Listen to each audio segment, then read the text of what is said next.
Once you've gone down the astrology rabbit hole, you begin to understand that planets can either do better or worse in a given zodiac sign. When planets are in those harder zodiac signs for them to navigate, we call this debility. And what I've observed as an astrologer and as somebody who uses my chart for personal growth is, number one, almost everybody I've ever met has had a planet that's been debilitated. And number two, we all kind of feel like we're cursed with a bad chart because of it. And I get it, because the language we use to talk about these placements, debility, detriment, exile, depression, fall, none of that sounds objectively fun, but I really think we've got debility all wrong. We think about it like it's our cross to bear, our burden to figure out, but I actually think debilitated planets are our greatest blessing in some way because they're our best teachers. Those placements show us the areas of life and the experiences that are here to help us grow. And if we look at them only as a pain in the ass, we're going to have a really hard time getting the gold that they're here to offer us. So today I want to unpack the nuance of debilitated planets specifically in your natal chart, because your debilitated planets are actually trying to point you toward your destiny.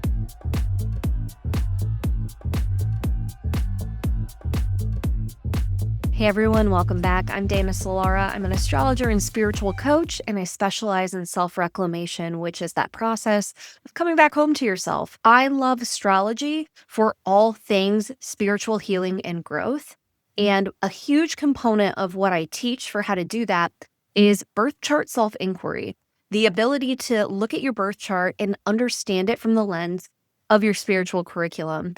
So I think it's important for us to start there with the premise that your birth chart is a map of sorts, although I prefer the word mirror, of your spiritual curriculum. I say mirror over map because map implies that you can crack the code.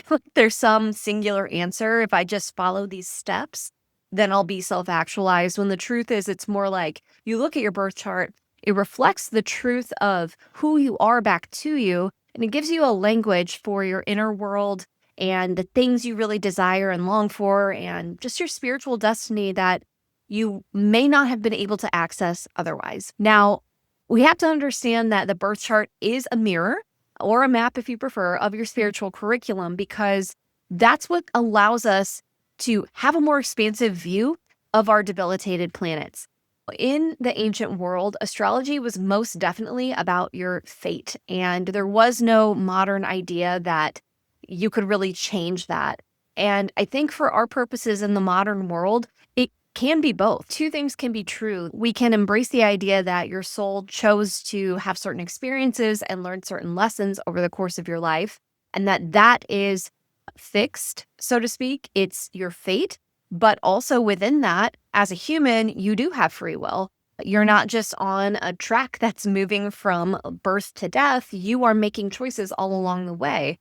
So astrology, and specifically our birth charts, can show us the themes, the things that we're supposed to experience and learn and grow from in this lifetime. Transits tell us the flashpoints, the turning points, the plot developments, when the lessons are most active and how they're being activated. I talked more about transits specifically in this conversation of debilitated planets over on Nightlight Astrology. I'm going to put that link here for you as well, so you can check that out if you're curious about it, because that also kind of went deeper on this foundational stuff that we're talking about right now. For now, let's accept the premise that your birth chart can show you your spiritual curriculum. So if we accept that is true, then we can reframe debilitated planets not as a curse, but like recurring plot points that keep coming up until you've learned what they have to teach you. Now, you might be thinking, well, if I quote unquote learn the lesson, my birth chart doesn't change. So how does that work? And it's not that the lesson goes away. It's that the way the situation manifests will change, because for as long as you're alive, you are not done. You are not done growing. You are not done learning. We talk about the birth chart as revealing the natal promise, the major themes that are going to show up in a person's life. And what I have observed from working with my own birth chart and working with clients is what can happen is the debilitated planet shows up in different ways over the course of your life as you start to learn and grow from what that planet is here to help you understand, from the situations that arise that seem to be connected to that debilitated planet. And I think that these debilitated planets show up in their most challenging forms until you learn how to have a conscious relationship with it. Now, before we go any further about what debilitated planets mean, let's just establish what are we even talking about when we say debilitated planet. We kind of have to go to the fundamentals here. We have planets, signs, and houses.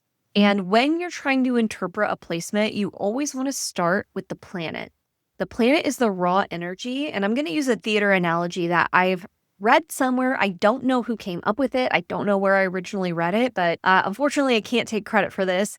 The planets are actors, the zodiac signs are costumes, and the houses are the stage. Now, that works on some levels, and we could critique it as well, and I'm not going to go too deep in the weeds on this. When it comes to the zodiac signs being costumes, this is true in the sense that wherever a planet is in the zodiac is going to alter the way that planet manifests. So Saturn in Aries is quite different than Saturn in Libra, because Saturn in Aries is in fall and Saturn in Libra is exalted. Now, fall and exaltation are two different types of planetary dignity, which is the larger umbrella that we're talking about here when we talk about debility. So a planet can be in domicile or exalted. These are strengthening conditions when a planet is either in its home sign, that's domicile, or in a sign that it does really well in, a sign that's complementary. This is exaltation. When a planet is debilitated, it is slowed down, hampered, or otherwise weakened. The two types of debility we're going to talk about are detriment and fall. The first type of debility we're going to talk about is detriment or exile. This happens when a planet is in the zodiac sign opposite its home sign. So the moon is at home in Cancer, which means when the moon is in Capricorn, the sign opposite Cancer, it is in detriment or exile. And the main thing that you want to think about in terms of the quality of a planet being in detriment is the idea of being in a contrary place to its nature. It's not just that the planet is far from home, although it's in the sign opposite its home sign. It's that it's in foreign territory where the rules work against the planet's nature. So it's not just like a stranger in a strange land. It's also like the way things work around here is actively oppressive. It's actively hampering or impeding the way the planet wants to operate. The other debilitated condition we'll talk about today is fall or exile. And this happens when a planet is in the sign opposite the sign of its exaltation.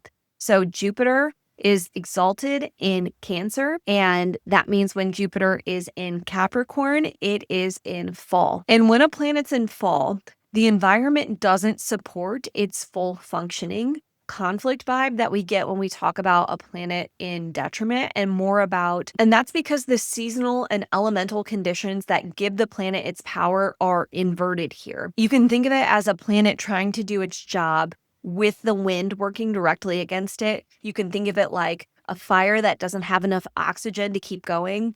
I really like to think of, as silly as it is, the Life Alert commercials. Help, I've fallen and I can't get up. It is called fall after all. So I think of it like the planet has fallen and it's just trying to get back up to its normal and natural way of functioning, but it struggles to do so in the zodiac sign. Let's dig into the nuance of how planets in detriment and fall can manifest differently. Now, this is coming from my lived experience and also the research and learning that I've done about debilitated planets, which I'm going to link some resources down below if you want to go down those rabbit holes. I want to keep this conversation super focused on debilitated planets in the birth chart and how we work with them. So when it comes to detriment, the first way that you might notice this is inner tension and self-undermining. This is because the planet can see its own domain, its home zodiac sign, straight across. And when I say it can see it, I mean it's in opposition. And that means that the planet can witness, it can see, quote unquote, its own home sign. The opposition is an adversarial angle. It puts the planet in an adversarial condition with its home sign. And again, that can manifest as feeling at odds with yourself. Like you want to go one way, but you're feeling pulled a different way. And the self-undermining part is real. It can be like you know what you're supposed to be doing, but you keep not doing it, or something keeps getting in the way. You just keep working against yourself in the areas that are activated by your particular placement. Detriment can also show up as something I'm going to call distorted output. What the planet produces comes out inflected with the wrong tone. It's not that the energy of the planet is absent, but that it's adjusted. The frequency has been tuned. It's adulterated. I think about something like Venus and Aries.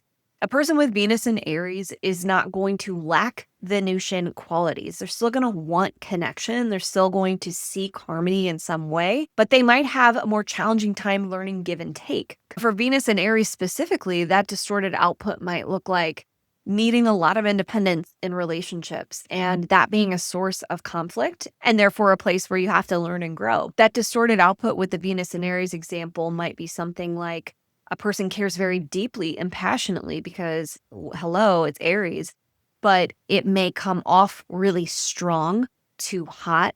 It could be that the person's affection and passion is taken the wrong way. And so there's something about the planet in detriment where the energy of the zodiac sign infiltrates, so to speak, the planet that is debilitated. And it makes things a little more challenging. The third way I've noticed planets in detriment showing up is with this outsider energy. You can start to find yourself over and over again in these situations where you feel like a black sheep, like an outsider, you feel estranged.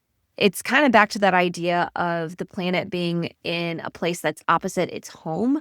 You can feel like a stranger in a strange land, like I don't belong here. And as a result, you might have this feeling of not being at home, not being comfortable in yourself. And when it comes to planets in fall, the first way that can manifest is what I'm going to call a functional incapacity, because the planet's natural power or way it wants to manifest is diminished. And that's not because of conflict, but because of an environmental mismatch. It has to do with the element of the zodiac sign, why the planet struggles there. So it's an environmental mismatch. And the planet is trying to operate in conditions that work against what it needs. And so your debilitated planets can show you where you simply struggle or where you feel as though you're in an environment that is challenging to deal with, or not even feel, but is challenging to deal with. A second way that planets in fall can manifest is places where you need to be humble or learn humility and ask for help, because fall carries a particular quality that the planet is brought low. So if you go back to the idea that it is a fallen planet and imagine it as a person who has fallen down, often when a person falls, they need help to get back up. And they have to accept that maybe they do need help.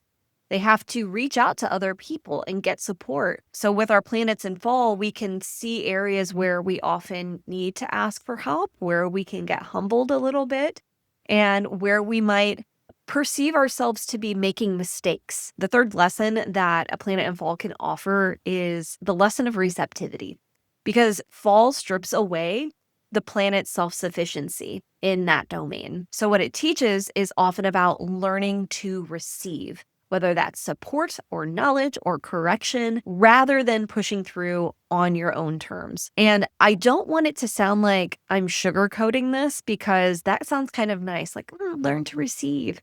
It's not a fun experience often on a material level. But when we can understand that these are the kinds of lessons that our debilitated planets are here to offer us, then we can start to see that suffering to some extent is a choice. We can open ourselves up to the lesson, and despite the fact that we may need to grieve, we may need to be mad, and we may need to work through the emotions of the human experience we're having in the same breath, we can find so much growth and deeper connection to our soul and to our path and purpose here in this lifetime, just by embracing that there's more to this than the human challenges that come with it. Now, I did put together a step-by-step framework for how to really unpack the spiritual lessons of your specific debilitated planet. So exactly what to do to get your birth chart, how to figure out which planets are debilitated, and then how to put together exactly what it means in a free guide. You can find out about it down below and start unpacking your chart immediately. It's going to be super helpful, especially if you've never done birth chart self-inquiry before. I alluded at the top of this video that your spiritual curriculum is not static, that debility isn't your destiny. And what I mean by that is the way the natal planet manifests in your life is going to change over the course of your life. Specifically, as you learn to work with and become conscious of that natal placement and what it's trying to teach you, it begins to evolve. So if, for example, you notice the same kinds of situations coming up over and over again, that's kind of a sign that this is something you really need to start working with consciously. Once you do that, you're going to notice the manifestation of the planet evolving. And this is what I've observed in my own birth chart self-inquiry and in my work with clients. You move through phases, and I want to tell you what they are, because understanding those phases is the key to how you stop feeling trapped or actually being trapped by the same old lessons, and how you start to move through them and learn and grow with them. I think most of us with our debilitated planets can look back to childhood and find some kind of early wounding, some kind of challenge or adversarial experience that can help us understand, okay, this is how this planet is working for me. I think that's important to understand because the archetype arrives before you have a chance to meet it consciously. A lot of us have this unspoken, unconscious guilt and shame about our debilitated planets that I've observed. People feel bad about it. They feel like it's their fault almost, that they did something wrong to deserve or get this, when the truth is everything about your chart is objective and neutral. It's just reflecting the environment back to you, what you're here to experience. And so you have no control over that, right? You didn't do anything wrong to, quote, deserve your bad placements, quote unquote. Of course, they're not actually bad. That's what this whole episode is about. But it is important to recognize that we did have early experiences that set the tone and put us in this position where we needed to learn things, where we needed to have these challenging experiences to learn and to grow. And those early experiences will put you in adversarial conditions or a fallen position where you needed to learn things or you needed help just to get back up, so to speak. And this is where the lesson begins. As you start to become more aware of whatever that planet is trying to teach you, you move through the shadow layer and you start to see what the early wounding set in motion. This happens for a lot of us around the Saturn return, late 20s, early 30s. We start to get curious about ourselves. We start to understand our wounding a little bit more. We start to think differently about our childhood experiences, and we start to look more honestly at ourselves. We start to unpack our defense mechanisms, the patterns, the projections, and obviously this is where the work begins. This is where we start healing and often coming back into our spirituality with things like astrology. And with our debilitated planets, the planet's difficult expression is going to start to reveal what it's actually reflecting back to you about yourself. Meaning, this is the point where you start to understand what this planet is here to teach you. And notice that it happens because of your own consciousness. You start to become more conscious, more aware of yourself, more interested in your inner world. And then your debilitated planets start to show up as learning opportunities. So to show you how this works with real life examples, I want to talk you through my chart. And the reason I'm going to offer my own chart here is because we're talking essentially about birth chart self-inquiry, about giving language to your inner landscape by using your birth chart. So I could show you a celebrity birth chart, but I don't know their inner life. I definitely don't know their inner life like I know my inner life. And I think I can just teach you better using my chart. So I hope that this helps you. I'm going to talk about an example for detriment as well as an example for fall. And I'm going to apply that kind of learning process that I just told you about to my chart. And to recap, that was, first of all, you identify in childhood where this showed up first. What was the inciting incident, so to speak, with this placement that set the tone for the kinds of lessons that it's here to show you. And then you look at your more recent lived experience and understand when you got conscious about this, how did the manifestations of this placement start to change? Because then you can see the evolution of the placement alongside or through really your own personal evolution. And then that takes you to the final stage, if you'll call it that. It's not really the final stage because this process never ends for as long as you're alive, but you get to the place where you have integrated the lesson of that level and you move on to another level, so to speak. The lesson evolves and changes. You don't ever outgrow your birth chart because it's your birth chart. These are the lessons we signed up for life, but they do evolve and change. So to begin this process, we're going to think about Jupiter and Gemini. This is one of my planets in detriment. To begin this process, you have to think about the planet itself. What is the planet about? And what does the planet and why might the planet struggle in this particular zodiac sign? So Jupiter is the great coherer. It is a planet that unites and brings things together. It puts the big picture into focus. It's the teacher. It's the prophet. It's the wise one, the sage.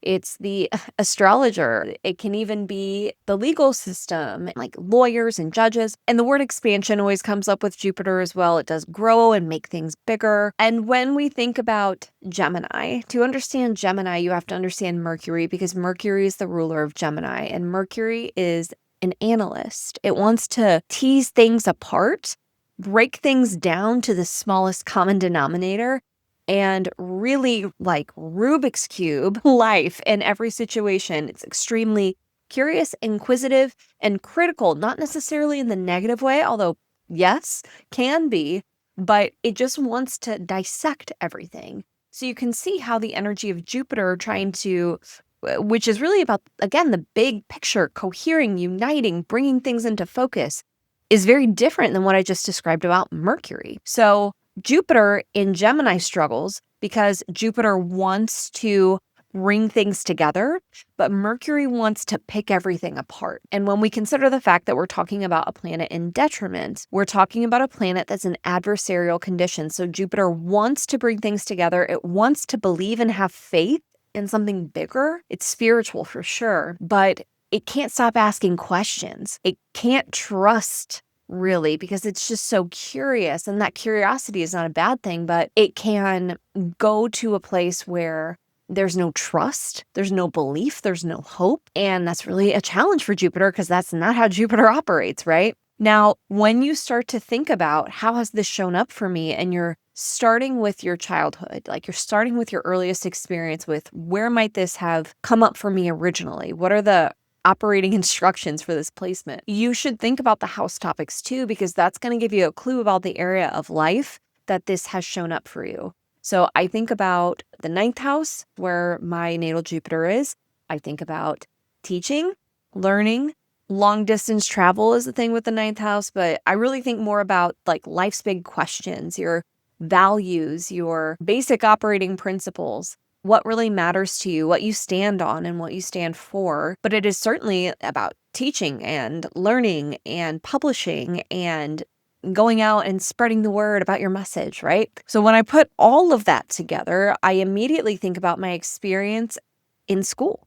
And of course, because we're talking about Jupiter, we can also think about the houses and other parts of my chart that Jupiter is in charge of, because those areas of life are implicated too, which for me is my sixth house of health and service, and my third house, which implicates my neighborhood, my immediate environment, my siblings, the way that I was raised, kind of how we do things around here sort of values, as opposed to the kind of spiritual, lofty values of the ninth house. So what's fascinating to me about this is I went to a Catholic grade school. Immediately, I'm thinking about Jupiter. Religion is a signification of Jupiter. And the ninth and the third can both be about school. The third being more about like elementary school and the environments you grew up in, and the ninth house being more about like a university or a place where you would go off and study. And yeah, growing up in this kind of strict Catholic school, I was bullied a lot and I felt like an outsider,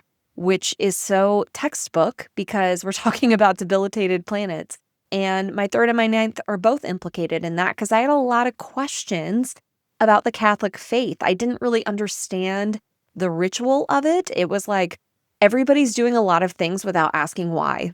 And that didn't make any sense to me. But I went along and I followed the rules, but I just never felt like I belonged there. I didn't understand the faith and I didn't get along with the kids. I was like actively bullied. So there's that. And you can see how, and I could see for myself that that set me up to feel like an outsider. And the lesson for me was learning how to trust other people again, not just generally, like, yes, generally, but also really specifically in school, because I had a lot of teachers that I didn't get along with.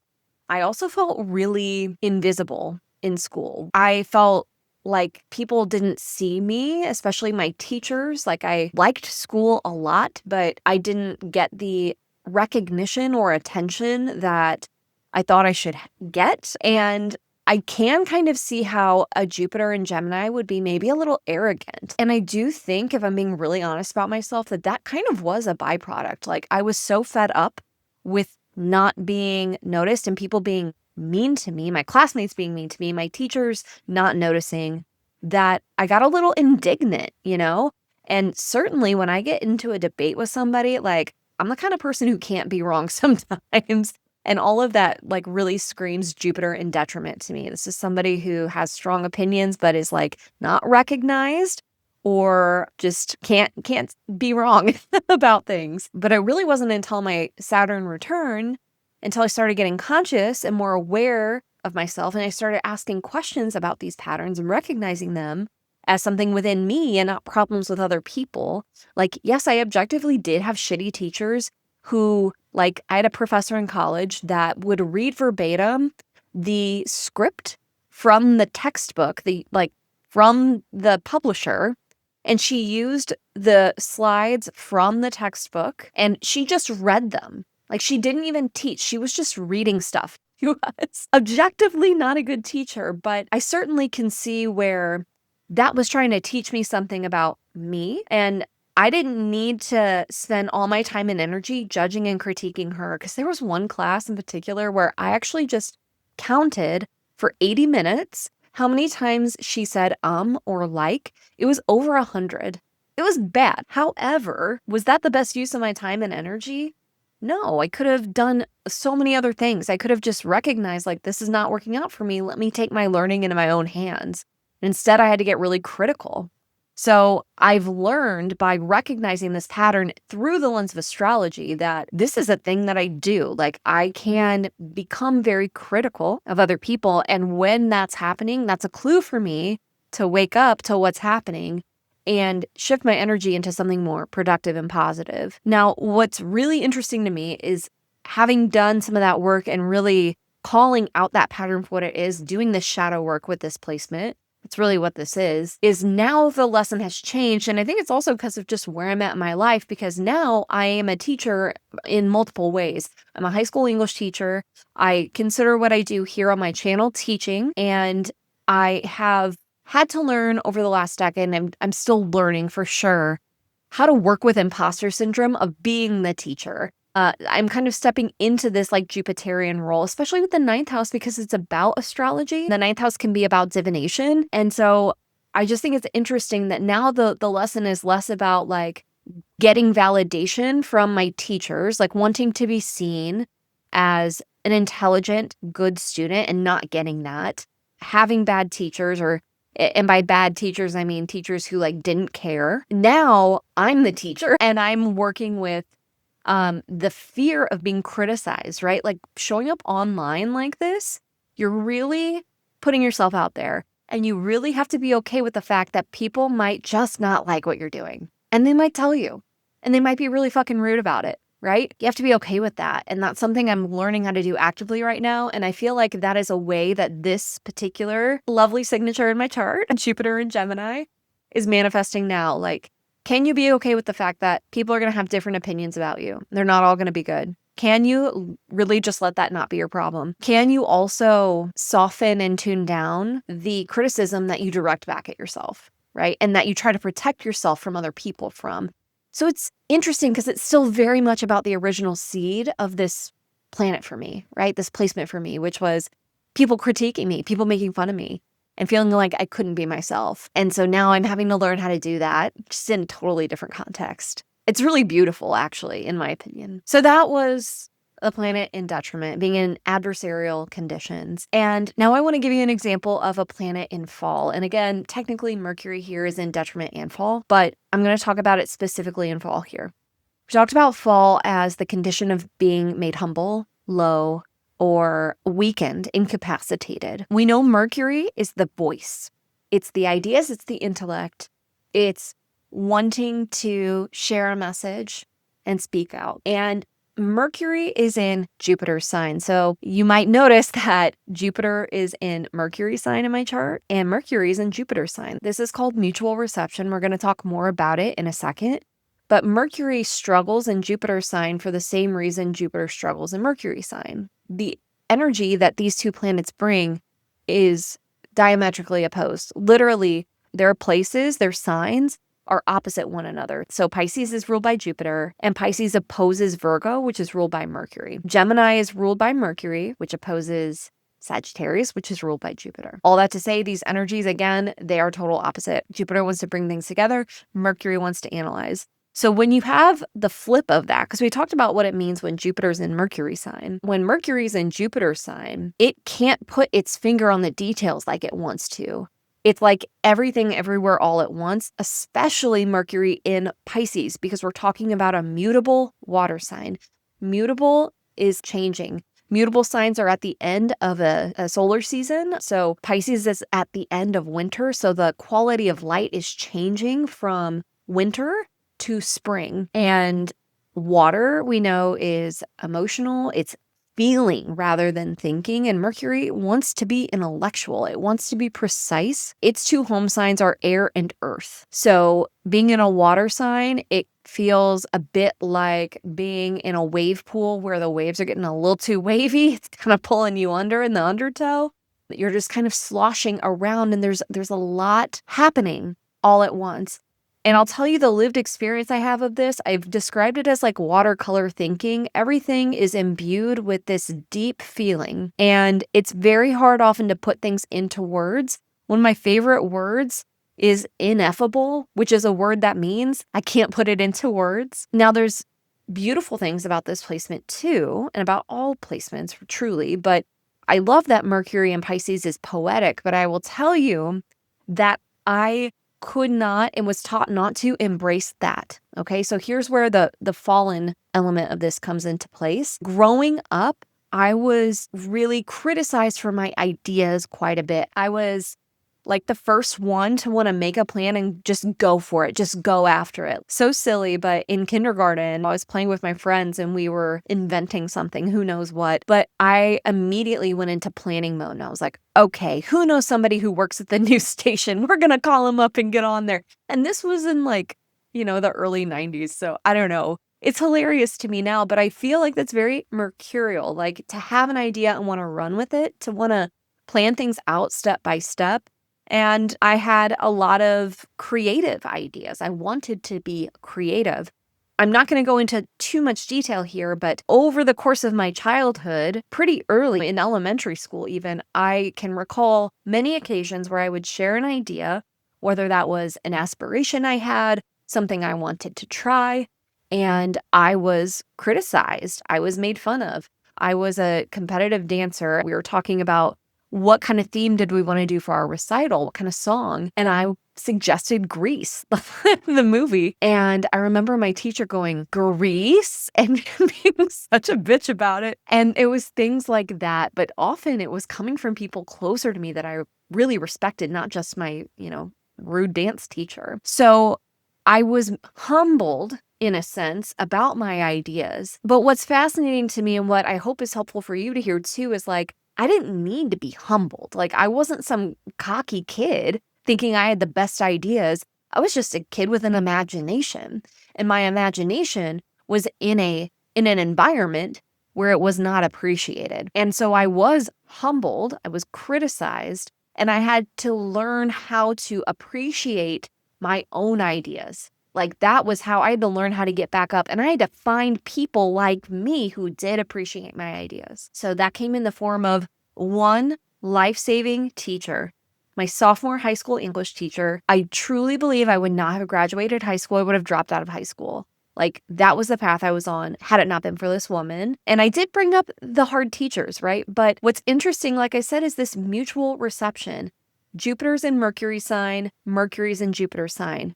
This means the planets can actually help each other out a bit. And while they're both in a challenged and debilitated position to begin with, the fact that they can work together means they can kind of lift each other up a little bit. There's also other mitigating things going on here that I don't want to get into because I don't want to get into the weeds too much. But the point I want to make is like, you're never doomed, okay? Like these placements, no matter how hard they appear or look, there's always some kind of help.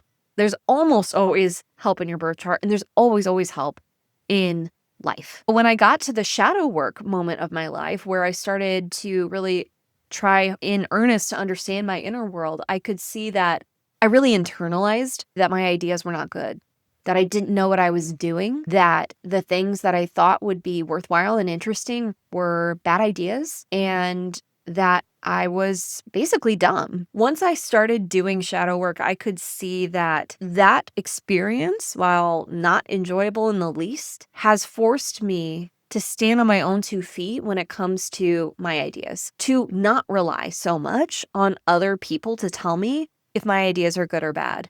And I think that that has been an important lesson for me because I'm a Libra rising and I have Venus in Pisces, which is my way of saying massive people-pleasing tendencies here. So I can see, especially once I start looking at this placement in the context of the rest of my chart, how that experience was ultimately there to help me, as painful as it was. It was there to help me appreciate a different way of thinking and learn how to be intuitive. And the most beautiful thing about that to me is I feel like this lesson that I've learned from Mercury and Pisces, that being critical of yourself and being estranged from yourself and believing that your own ideas are shit is a lot of what I'm here to help people do. Not so much specifically about your ideas, but just the notion of believing that you're not good enough, that learning to heal from that is one of the most worthwhile things I've done in my life. And I wouldn't be able to help other people heal from that had I not gone through it myself, which really takes it big picture to spiritual curriculum. You came here for a reason. You have a purpose, and it's not static. It's evolving and growing over time. But when you look at your chart as a spiritual curriculum outline, you can start to see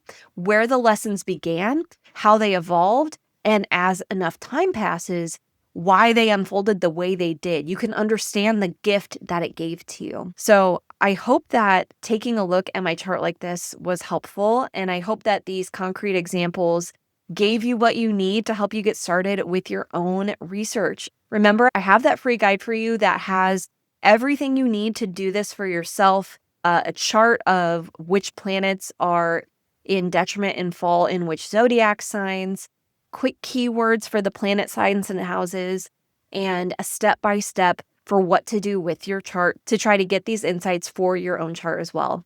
If this was helpful to you, subscribe so you get all my new videos. Leave a comment. Let me know what questions you have, what was helpful about this, what you want to see more of on the channel. In the meantime, I wish you nothing but the best. Have a wonderful rest of your weekend. I'll see you next weekend. Bye.